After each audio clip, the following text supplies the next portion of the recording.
I need you to fully understand how much I enjoy doing this shit. I need you to get how much I love speaking into this mic, okay?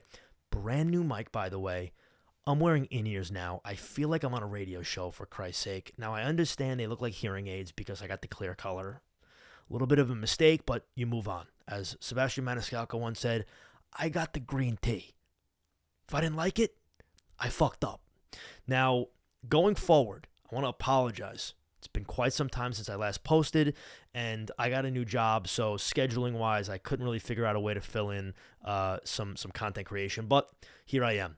I'm back. I'm not leaving this time. Now I can work it in with my schedule and a lot of shit to come. I'm hopefully doing live shows with some sports talk. People could call in. I don't know who the fuck's going to listen to it, but God bless if you do. It'll make my day if you do. Now, let's get right into it. I'm not going to speak about the job specifically, but I was made aware of an incredible new archetype person that I've never encountered before, and it's quite funny. This is not the finance bro, not to be confused with the nuanced finance bro who is very kind of cocky and wet behind the ears, doesn't really know what's going on, but acts like he knows what's going on. He's wearing slacks, Ferragamo shoes, maybe a Rolex Datejust. He's wearing his JP Morgan or Morgan Stanley or Citibank vest. Not that. This is a gentleman who is putting way too much product with shine in his hair. He is wearing a checkered button-down with either a Columbia or an REI or an LL Bean or a Patagonia vest over it. Probably is not going to match great. He's wearing khakis, and he's wearing some type of like leather shoe, like that looks like a dress shoe, but it has the sneaker bottom, like a Cole Haan or like a Wolf and Shepherd is the new hot name on the block. And lastly, but not least, this is very important, he has his AirPods glued to his fucking ears. His ear canals have not breathed, in decades, okay? Now, when you look at it, again, different than the finance bro, I'm going to name this archetype the corporate boner. This is the corporate boner. There's a lot of them. They're on the salad line. You walk past the Chipotle in the city, they're all over. If it's anywhere from 11 to 1:30, they're all over the Chipotle lines. It is just or maybe a Naya line or a Kava line, anything that's trending in some type of like pick your own food setting, or just salad, any of those places. Now, with that, so I've been in the New York City area the New York City metropolitan area, the last month in terms of work, and I'll tell you one thing. So I've been across the river in Hoboken for quite some time in that 3-week span. People in Hoboken don't give a fuck when they walk. They don't give a fuck. I'm going to get a manslaughter charge by accident. I mean, that implies that it was by accident, but still, I am going to mow someone down. I'll give you a quick example. There's like several main roads in like North Jersey over there, like Hoboken area, that you could do like 55, 60. And I mean, Johnny has a heavy foot, so I'll fucking move, okay? Now, off of these main roads, there's like side streets, okay? In these side streets, there's crosswalks clearly, but I mean, these people have dark clothing on. It's like, I mean, the fucking sun sets. What time? The sun sets it's set at 4:51 today. So I mean, it could be 6 o'clock at night. It's like pitch black, and these people are just walking, not even looking. God forbid I hang a right, bang, you're getting mowed down, bro. Like, what are you doing? Like that. That was the one thing that woke me up when I was in Hoboken. I was like, holy shit. The other thing is it was another slippery slope observation into why I think we're living in an absolute dystopian, societal garbage fucking era. And what I mean by that is, I'll give you 2 examples. I was just in an apartment building. I had a package shipped to it, and I go down and I tell the guy at the desk, who's in a suit, very important that he's in a suit, I say to him, hey man, like whatever, fucking package for room XYZ, like do you have it? And I said it nicer than that, obviously. And he goes, yeah, let me go check. He gets up, the guy gets up, and he's wearing a suit, but he's wearing Yeezy slides, bro. It's like, dude, do your fucking job. Have some respect for yourself. It's like, in the 60s, do you think doormen were wearing fucking moccasins or like house shoes when they were in their suit answering the door? No, they weren't doing that because they had respect. They had respect for the people that they were helping out. They had respect for the building they were in, the person they worked for. They had just a a implied respect for how society works, okay? How a good, well-oiled machine works. We have lost all of that. It's probably from the pandemic. No one gives a fuck. They're all in sweatpants. They don't give a shit. They're working from home every day. They have no sense of, yeah, today's work, I got to be uncomfortable. They have no sense of it, and it's miserable. The second example, I'm in a Nordstrom last week doing a return, and the guy at the register, I'm trying to get his attention from like 15 feet away. He goes and takes out his fucking AirPod. He's like listening to a podcast mid-workday. It's like, dude, do you understand? Do people get that before 2020, you would work and not listen to a fucking podcast all day or work in slippers, dude? I mean, you work at a fucking Nordstrom. If I was the manager of that Nordstrom, he'd be fucking gone. He'd be fired. He'd be gone, okay? The owner of that building, the owner of the building who employs that fucking guy who gets the packages, if I saw him wearing neon green Yeezy slides with a suit off the rack, he'd be gone. He'd be gone. Done. No questions asked. Goodbye. I'm going to try to save society one person at a time. Bottom line. Now, let's think about what else I could talk about. In terms of retail, this is actually an interesting one. So, maybe people have made this observation, but I'm going to do it again then, because if you walk through a Neiman Marcus or even like a higher end Bloomingdale's, the people who work there genuinely believe that they are just as wealthy as the clientele who shops there, and it's fucking annoying. They are so condescending. I feel like if there weren't cameras around, they would spit on me. I have to ask a simple question. Hey, where is this? Where is that? They talk to me like I'm like I'm mentally ill. They talk to me like I'm below the societal mark for IQ, and it's miserable, okay?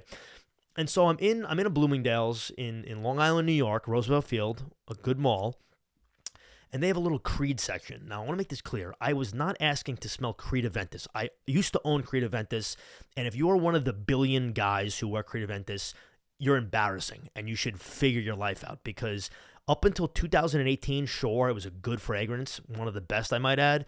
It is so overplayed now, it's fucking embarrassing. Everyone wears it, and it's like $400 still. It is a complete embarrassment. So anyway, I go, and by the way, if you want to be a person of class, if you want to be like JohnnyCast, okay, maybe you go a Dior Private Collection Amber Nuit. Maybe you go a Tom Ford Tobacco Vanille Oud Wood. Something nice, something with a little bit of heart and soul in it. Not Creed, where every fucking blacked out guy at a club at some table his dad paid for is fucking like rambling to some girl who doesn't want to talk to him. I mean, get rid of the Creed Aventus. Done. Anyway, I'm at the Creed thing. I've heard good things about Creed, Green Irish Tweed, I believe it's called. So I walk over to the kiosk or whatever, the fucking little booth. I unfortunately got the wrong guy to deal with, because I asked this guy, I go, hey man, like, do you guys have Green Irish Tweed? And he's like, yeah, of course. Like, he's already playing the game. I'm like, okay, great. I was like, can I get a sample? So instead of just spraying the fucking thing, I wish I could do it. Just give me the fucking bottle. I'll spray it on the little piece of paper. I'll smell it, and I'll walk away. Again, if I got the green tea and I didn't like it, I fucked up. That's it. Done. I walk away.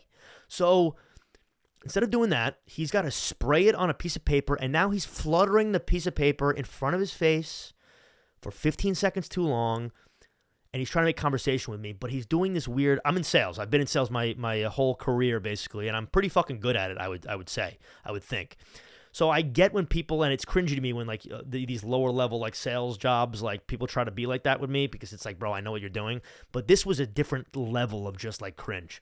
This guy starts talking to me, telling me who I am. And this is what I mean by that. He's fluttering the thing. He goes, you look like a guy who likes class.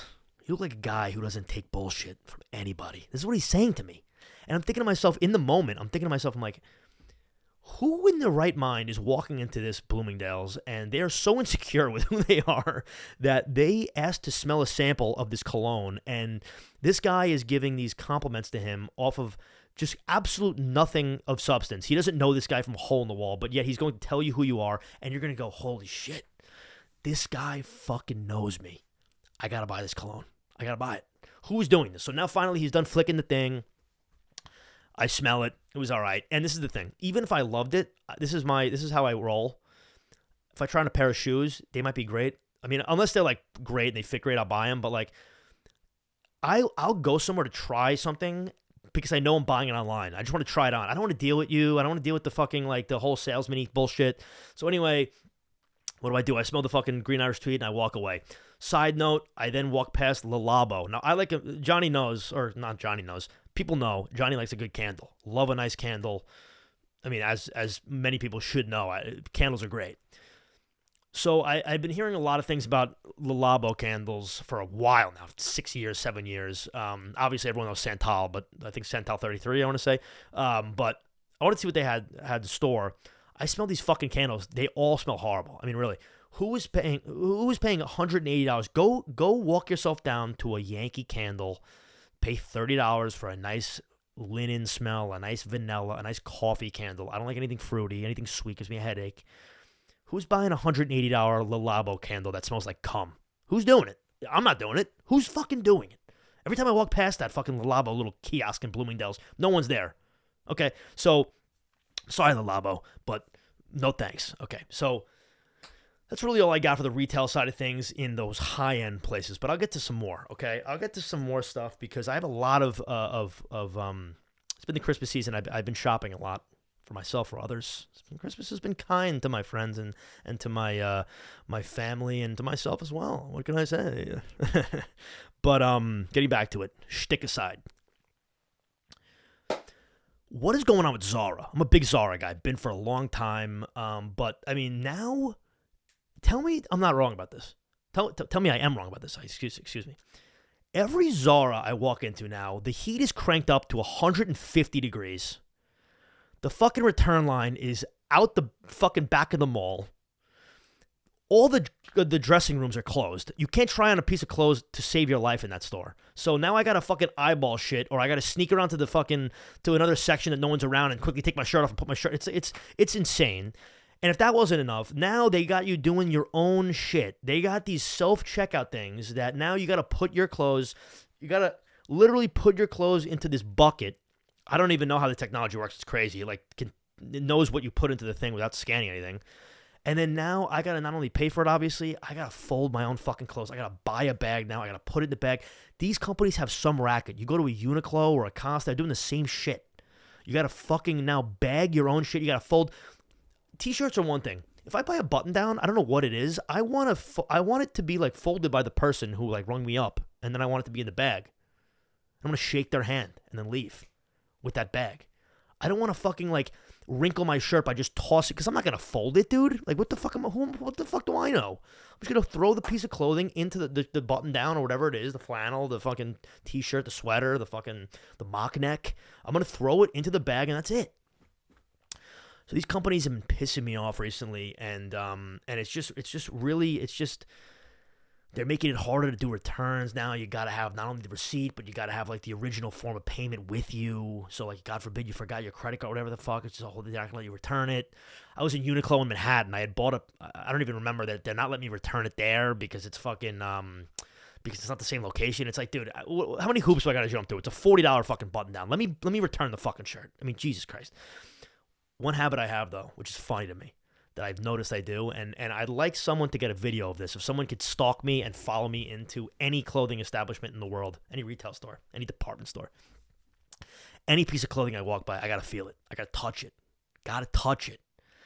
I got to, if it's like a sweater type thing, something made out of cotton, I got to rub the material. I got to see how it feels. It's important to me. It could fit like shit. I gotta feel the material, okay? It's very important to me. It could be something I would never wear in my life. You know, in Zara, they have like 1 million clothes, like all hung up in like similar clothes. I'm touching every single one. Boom, boom, boom, boom, boom. I'm walking past it. I'm touching it. People are looking at me. I don't care. That's what you gotta do. You gotta touch it. Gotta fucking touch it, all right? Let me move on to my next topic. I gotta figure out my fucking my notes here with my topics that I remembered myself. I remember to talk about. So give me one. Saco un momento. All right, inevitably, because it's a topic every fucking podcast I have, but another thing in the gym that's been pissing me off is there's like a new gym trend on TikTok. So anything on TikTok, I've already been over this, but anything on TikTok is now basically things that have existed for the history of the world, but now 18-year-olds are finding them out for the first time, so they're introducing them as if they're like new concepts. So, I mean, I can go down the list. There's a million of these things, whether it's food hacks or fucking like music or movies. That's another thing is like, not to get off topic here, but like, there's like TikTok movies now, which were all good fucking movies, and they're just ruined now. Like American Psycho, ruined now. Blade Runner 2049, ruined now. Prisoners, like all these movies that have been like accepted as movies that are great are just being ruined because people like think that they're new. Like I can guarantee you now, the new like movies that are gonna be ruined is gonna be like all David Lynch movies, all like 90s psychological thrillers, even like fucking like even like Heat. Like I guarantee, God, it's just miserable. But anyway. So there's a new trend where, like, I suppose, I don't even know this. I was told this by one of my friends that basically, like, when you're lifting, you put your chain in your mouth when you're benching or some shit. Dude, people have been doing that for fucking ever. I mean, people have been doing that in the 80s. But now because, like, oh, some 17-year-old did it and he thinks he's the first person to ever do it. So I got to look at that shit. But so to get to the main topic here. I've said this a million times. I'll say it again.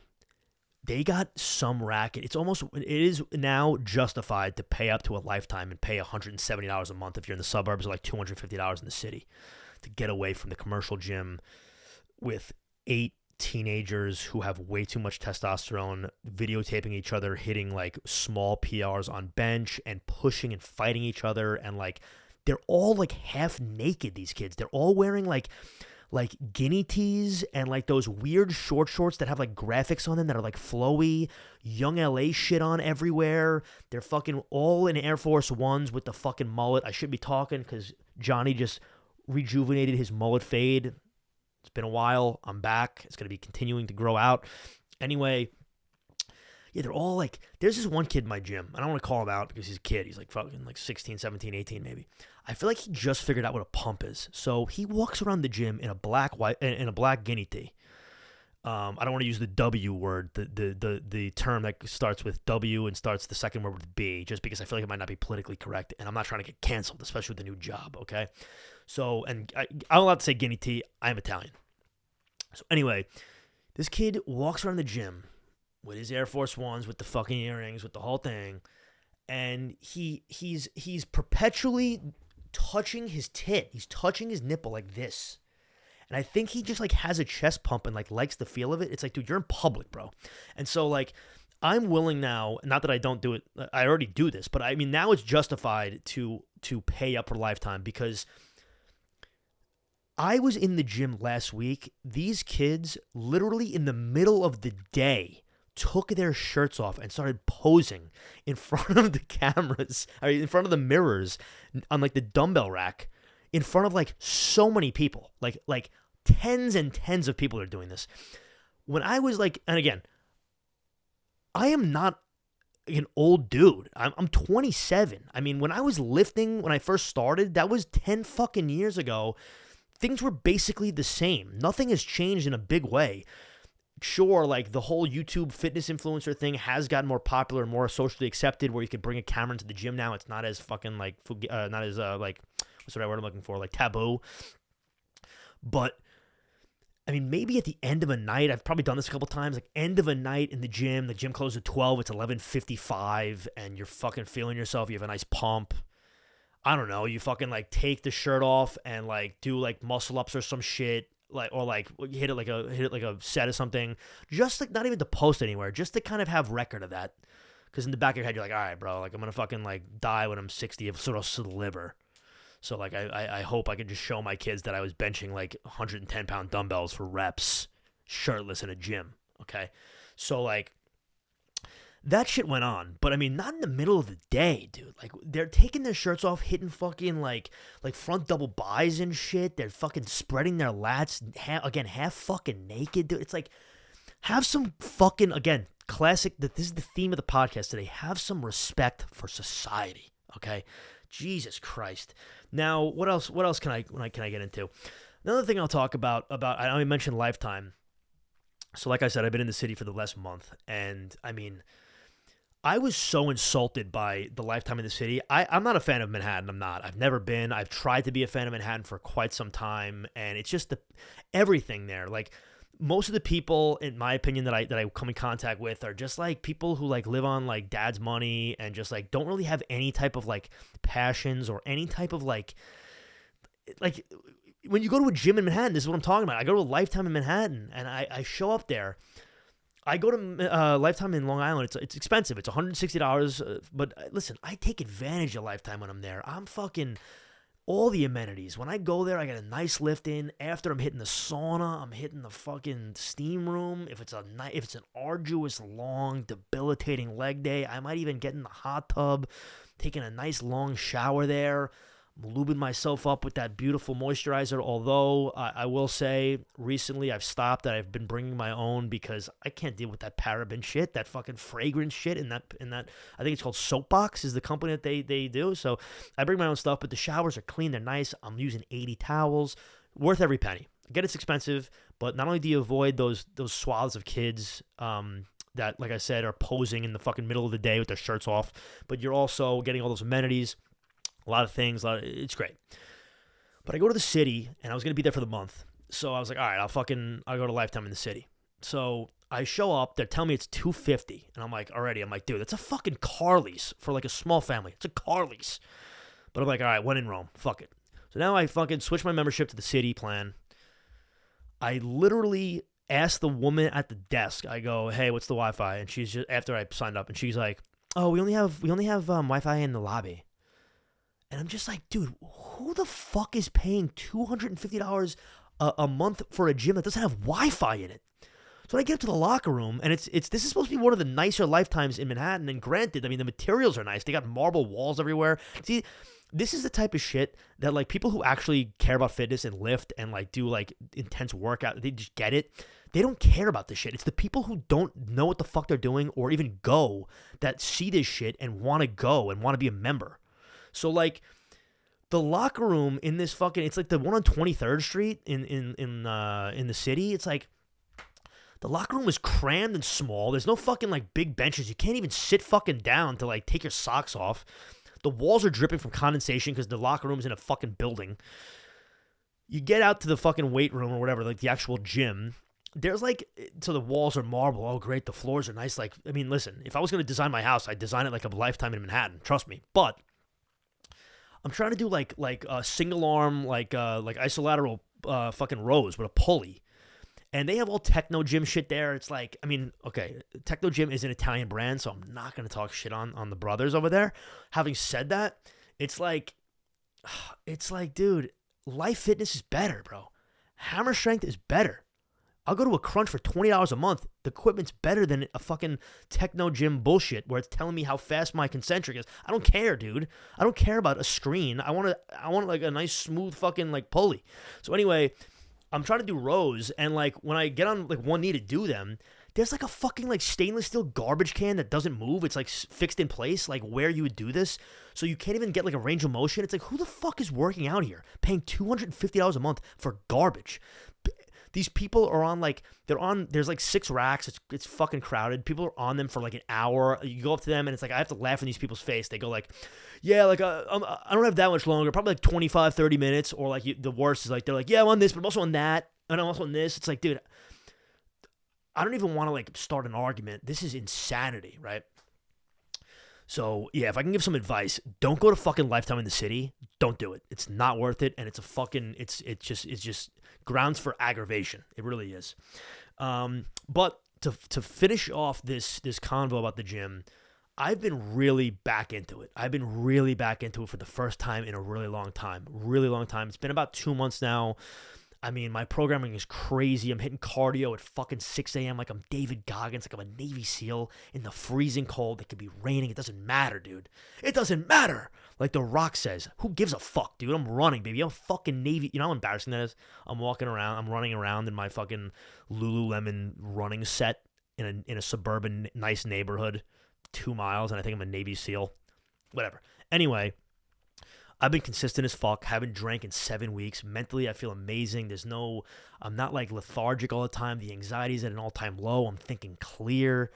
Just like, I mean, the programming in terms of the actual weightlifting is great. I'm finally putting size back on. The diet's great. I feel fucking amazing. And I'm just gonna, when you get momentum like this, you got to keep it rolling.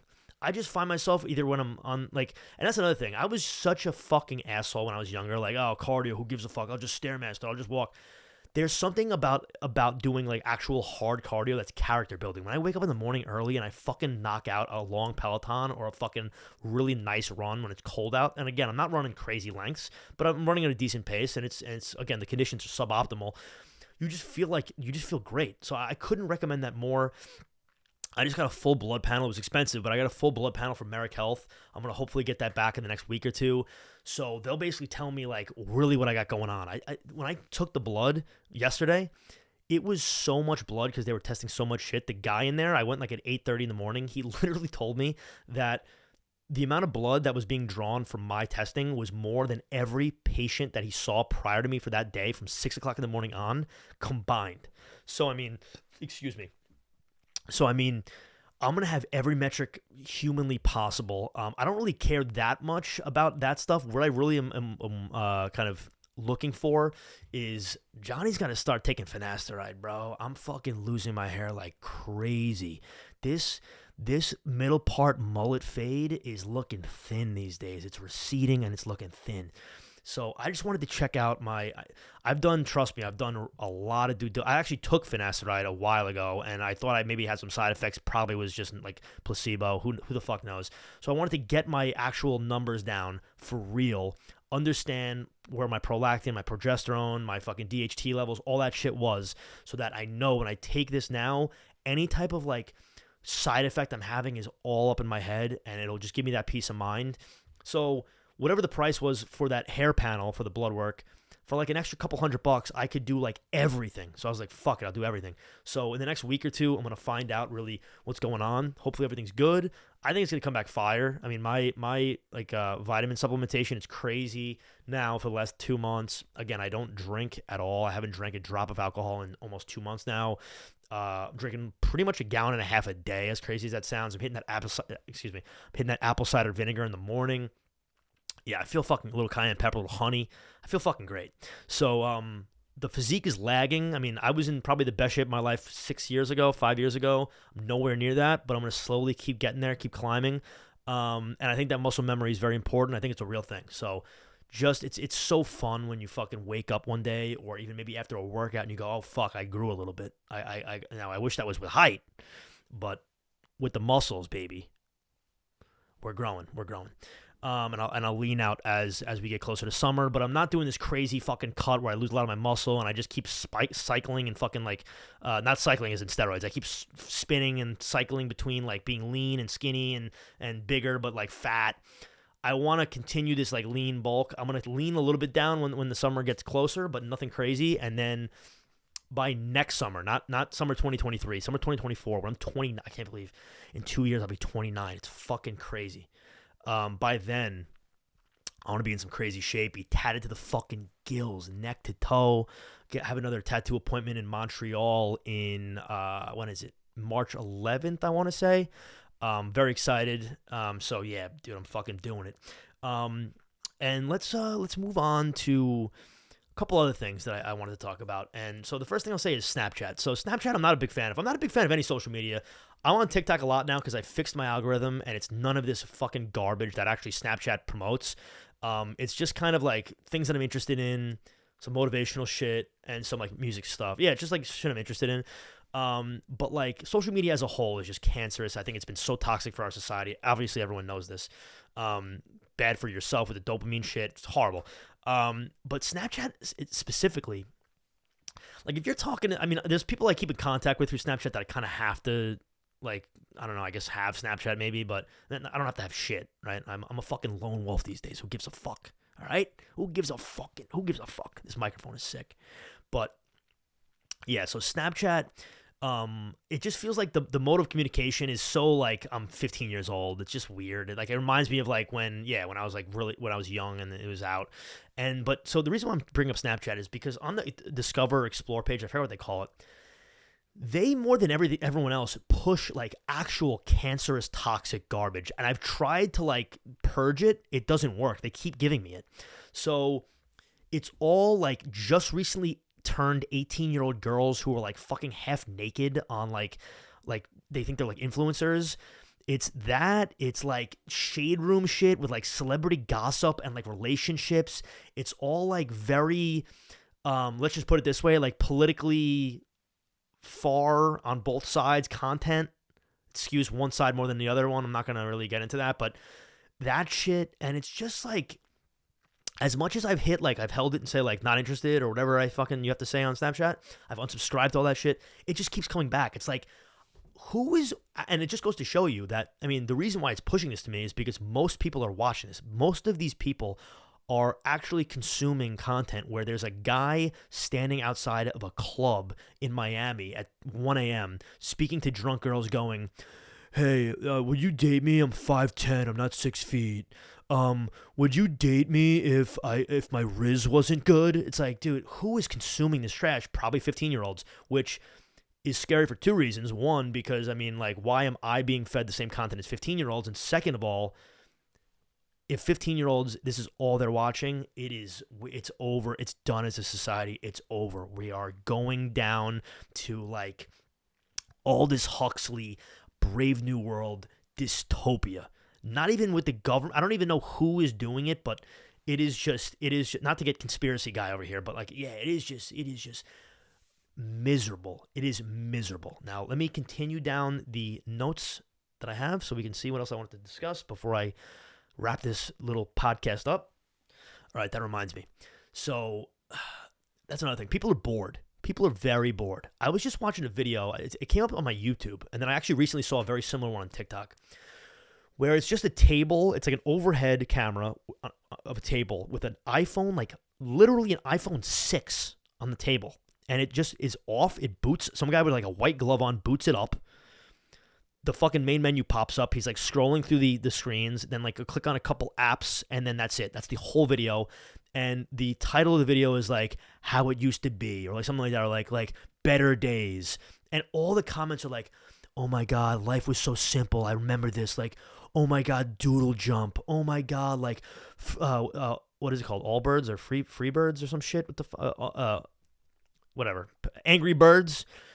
It's like, oh my God, I miss these days. Oh, this was so much simpler back then. It's like, bro, this was 2012. This was less than a decade. This was like Drake was still on top when this was going on. Your screen on your phone was 4K when this was going on. What are you romanticizing?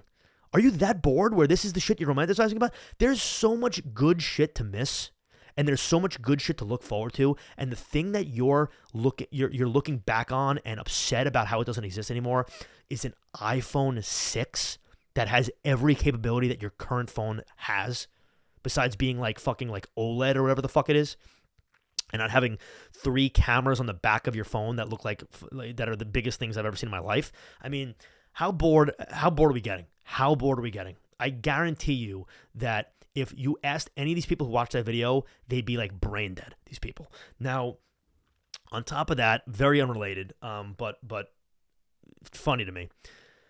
I don't think anyone's ever mentioned this either. Maybe they have, maybe they haven't. But there was so I'm from the Long Island area, but this is going to go for any of the outer boroughs. Manhattan's different, obviously. I've went into that. Any of the outer boroughs, it's going to go into Long Island, Westchester, and it's going to also probably go into North Jersey. But there was like a day, I'll never forget this. There was a day in like 6th grade or 7th grade where prior to this day, everyone was the same in terms of how they spoke. Everyone was just a kid. One day rolls around 6th, 7th grade, maybe even 8th grade, and then like 7, maybe 8%, less than 10%, maybe even 5% of the people, the guys who were of this age, this day, they show up to school and now they start talking with like a Brooklyn, or like a Long Island accent. That's like, it's a caricature. It's like a fake thing. And I remember this. I was like, I'm being fucked with. And then no, they continued to speak in this voice until now. It's crazy. Like, I remember in that moment, I was like, what the fuck? And then, like, you'd see them in high school, and they'd be like, yo, what up, bro? You fucking kidding me, bro? You get the fuck out of here, bro. Tony, get the fuck out of here. They'd be like that. College would roll around. You'd see them out when you'd be home, and they'd do the same shit. And then, again, now, I'm 27. See them out at a bar or some shit. I don't fucking know. yo, fucking, I'll use my fake name. Yo, fucking Johnny, bro. I haven't fucking seen how the fuck how's the fucking family, bro? You fucking doing good, bro? It's like, dude, this isn't real. Like, you literally, like, you made this up. This was not a real thing. I understand you're from, like, I understand the family's from fucking Bay Ridge, but you grew up in, like, in Belmore, dude. Like, what are you speaking like this for? It's crazy. And this is the classic, like, barometer that everyone says. It's like, dude, you don't, when you call your, I mean, maybe some of these people do, but, like, especially in, like, that day, like, that 7th grade day when you, like, decided, I'm going to speak like I'm in the mob now. That day, there's no way, or around that day, there's no way when they called their mom to ask what was for dinner or whatever, they weren't going, Mom, what are you doing? You got a fucking, like, you got a hero for me? What are you fucking doing? You're killing me, Ma. You fucking, no, of course not. They're going, hi, Mom, is the sandwich for lunch today, is it peanut butter and Nutella, or is it peanut butter and jelly? Like, they're not doing that shit. So, like, the fact that in our area, that shit happens is hysterical. It's a very unique thing. I can't imagine people in Alabama sound like this right now that I'm speaking, and then one day they just start playing up a country accent or I don't know, like any of these accents. But yeah, in New York, specifically like the Long Islandy parts of it, it's a weird, embarrassing thing. It's an embarrassing thing. Now, in terms of entertainment, I been being told to watch White Lotus. I haven't seen it yet. Because it's an HBO show, I'll give it a go. If someone recommends a show to me and it's like, well, first of all, if you're going to recommend a show to me and it's Netflix, I'm not going to watch it. I'm not watching it. Every single show I've watched on Netflix is the production's amazing. The shows suck. Whether it's the acting or the script, it's just trash. If you recommend me a show on Showtime or on Prime or on Hulu, there's a chance I watch it, probably not. But if you recommend me a show, network TV, obviously not watching. You recommend me a show on HBO Max or whatever you want to call it, just HBO, I'm watching it without a doubt because it is the gold standard for television entertainment in this world we have here. It without a doubt is.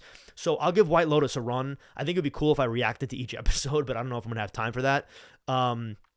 I thought it was like a mystery, which really intrigued me, but it's like a dark comedy I'm hearing, which is like, but I'll watch it. Hopefully I don't get bored of it. I know it's only 2 seasons, which is huge because like the last couple shows I watched, which granted, I'm sure they're good, but like I watched Yellowstone. I was kind of into it the first season. The second season, I was also kind of into it. And then I just like lose focus. I lose like interest. Like I don't want to sit because I binge shit. I'm not going to sit there for fucking 12 hours and watch 12 straight episodes of a show that whatever. I did that with that. I did another big show I'm forgetting. Like I watched like the first like season or so. Oh, no, not Succession. I've watched Succession, but yeah. So anyway, White Lotus I'll watch. We got Chrissy, we got fucking Michael Imperioli in the show, aka world's biggest Jets fan. I just twitched. I don't know why. So yeah, I'll be watching that.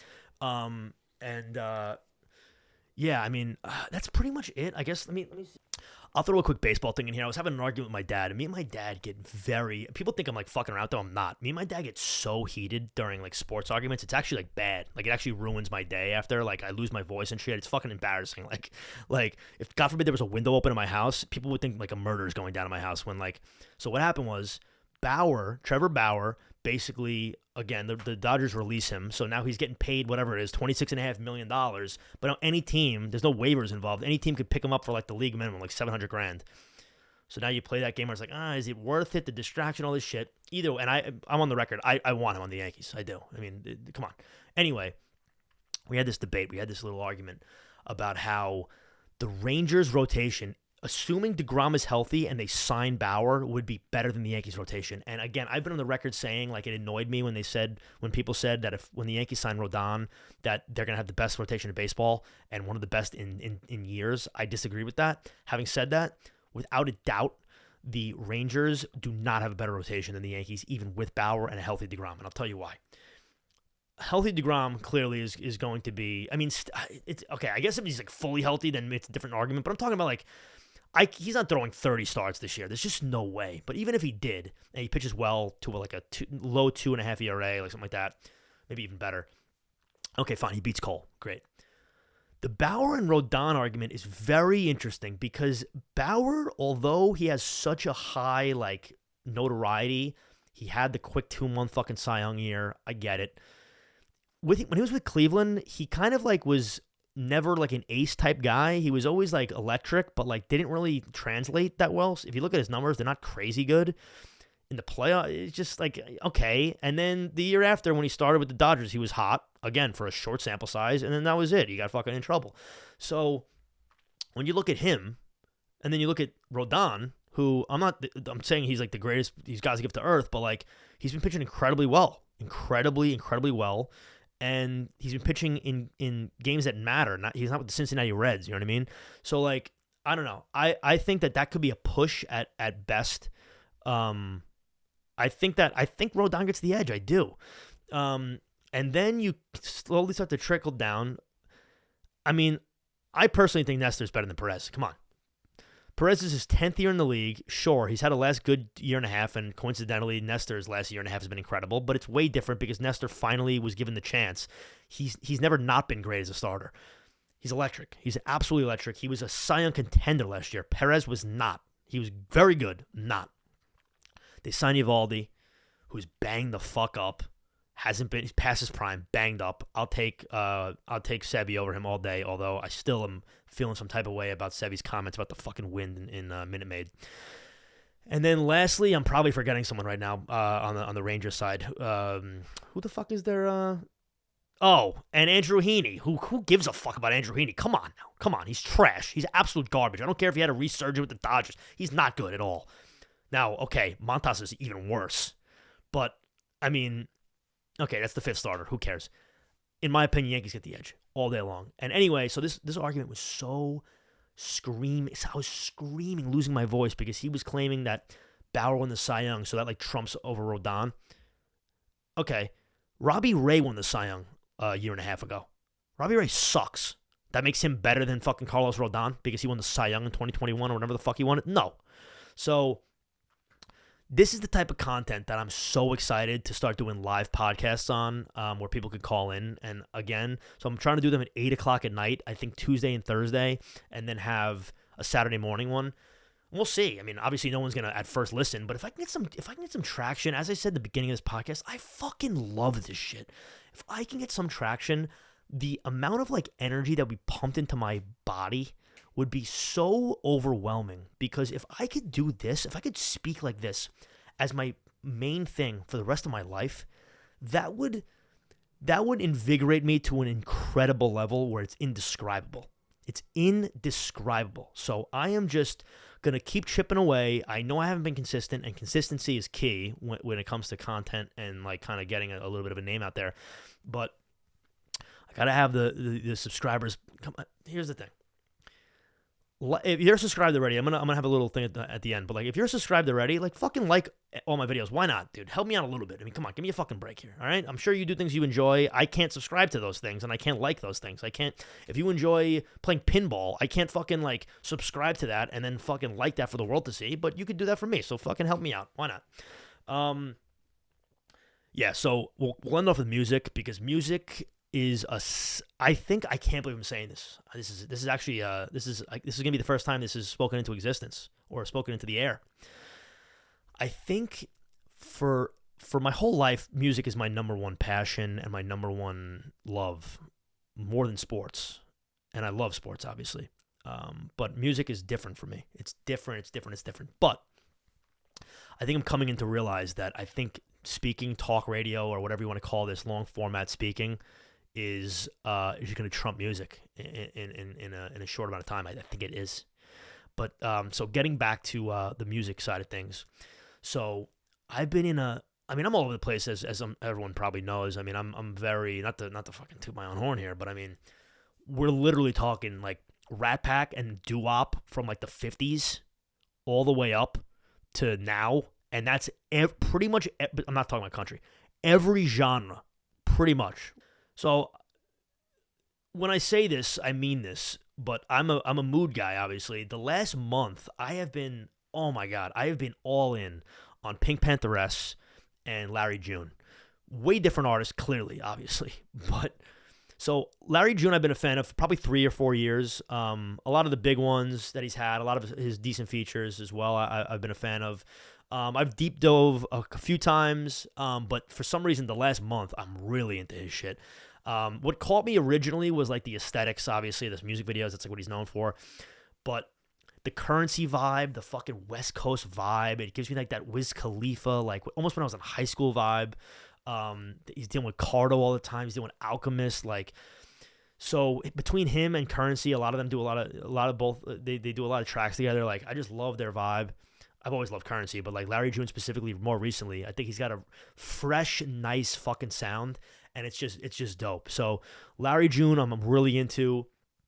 I've been getting into more so. I was into this a lot, like fucking like 2016 probably, when I was first in college. 2015 I should say. Like Dream Pop in the 90s, love it.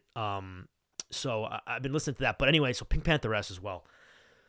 I first got into Pink Pantheress. I hate to admit it, TikTok, in the beginning of TikTok when I was on it, I guess it was, which was like 2020. Lava Girl, that like smoking hot fucking tattooed girl on Instagram. She posted that, or not Instagram, TikTok. She posted that like video of her with like a million pictures, and it's I forgot the name of the song. What the fuck?